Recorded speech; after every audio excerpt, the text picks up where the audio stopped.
Fans de ciné, bonsoir, ici Critiqueur pour le bilan de la semaine.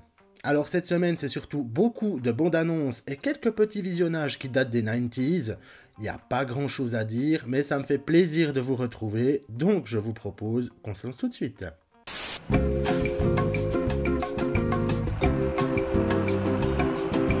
Cette semaine, j'ai revu le film Speed, réalisé par Jan de Bont et sorti en 1994. C'est un film que j'ai dû voir, une bonne trentaine de fois, dont une fois pendant un trajet en autocar, et je pense que c'est un des meilleurs films d'action popcorn que l'on puisse voir. On y retrouve l'officier Jack Traven, interprété par Keanu Reeves, qui poursuit un terroriste, interprété lui par Dennis Hopper, qui aime bien poser des bombes dans les transports publics de Los Angeles. Ascenseur, bus, métro, bref, vous voyez le délire. Pendant une bonne partie du film, notre policier va se retrouver dans un bus qui ne doit pas descendre en dessous de 50 miles à l'heure, ce qui fait environ 80 km/h dans nos contrées, sinon il explose. Et c'est Sandra Bullock, alias Annie, qui a la lourde tâche de conduire l'engin. Et sans deck, si vous ne connaissez pas ce film, vous faites chauffer le popcorn et vous filez le voir. Et bonne chance pour votre trajet en bus demain matin.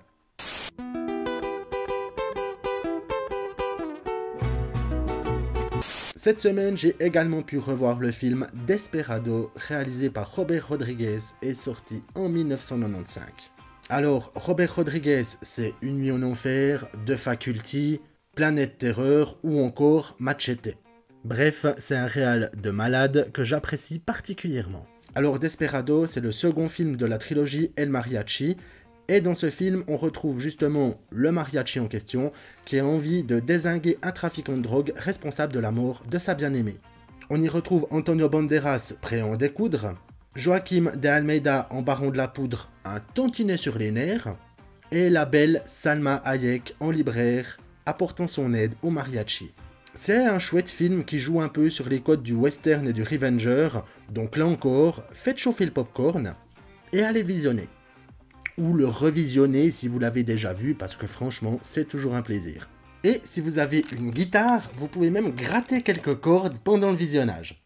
Bah alors là, je voulais illustrer le truc avec une guitare, mais j'en ai pas.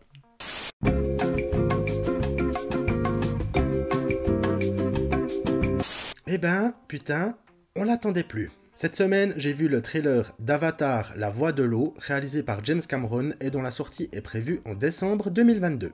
13 ans après la sortie du blockbuster Avatar, on a enfin sa suite.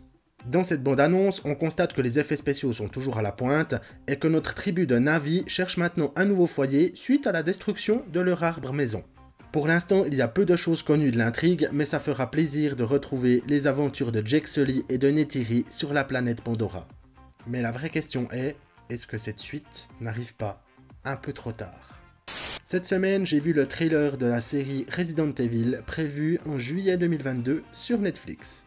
Après le naufrage de Bienvenue à Raccoon City qui revisitait pourtant les bases mêmes de la saga vidéoludique, on se retrouve ici avec une bande-annonce intrigante qui n'a pas l'air de prendre les spectateurs pour des cons. Perso, je ne sais pas si une transposition à l'écran un jour arrivera à nous faire retrouver l'ambiance des jeux. Alors moi, j'ai trouvé qu'en termes d'ambiance, celui qui se rapprochait le plus de celle des jeux, c'était Resident Evil Apocalypse de 2004. J'assume. Cette nouvelle série peut soit prouver que les idées sont définitivement essoufflées, soit que ça va être un renouveau bienvenu qui va relancer la mode des zombies d'Umbrella. Donc, à voir. Cette semaine, j'ai vu la bande-annonce du film The Sadness, réalisé par Rob Jabaz et dont la sortie est prévue au mois de juillet. Ce film d'horreur taïwanais traite apparemment d'un virus extrêmement contagieux qui stimule tellement l'imagination des infectés que ces derniers commettent les actes les plus horribles tapis au fond de leur esprit.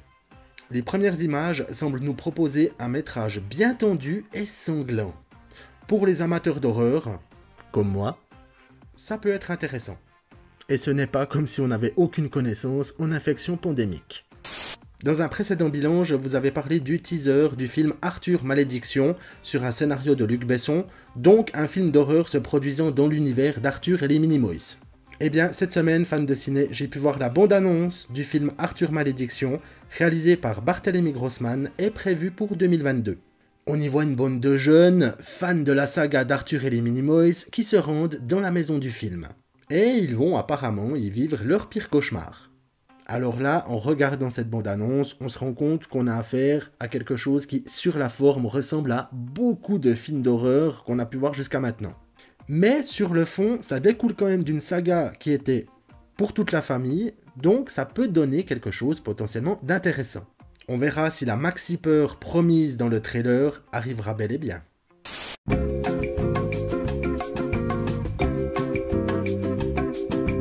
Et voilà, fans de ciné, c'est tout pour cette semaine. Il y a eu peu de choses, mais c'est toujours un plaisir de vous retrouver. Merci d'avoir regardé cette vidéo. En description, vous retrouverez les liens vers mes différents supports, vers ma boutique en ligne, et bien entendu sur les différentes bandes annonces des films et séries dont j'ai parlé dans ce bilan. Et n'oubliez pas de vous abonner et de lâcher un pouce bleu. Sur ce, je vous laisse. Bon courage pour lundi, une excellente semaine à vous, et bien entendu, bon visionnage.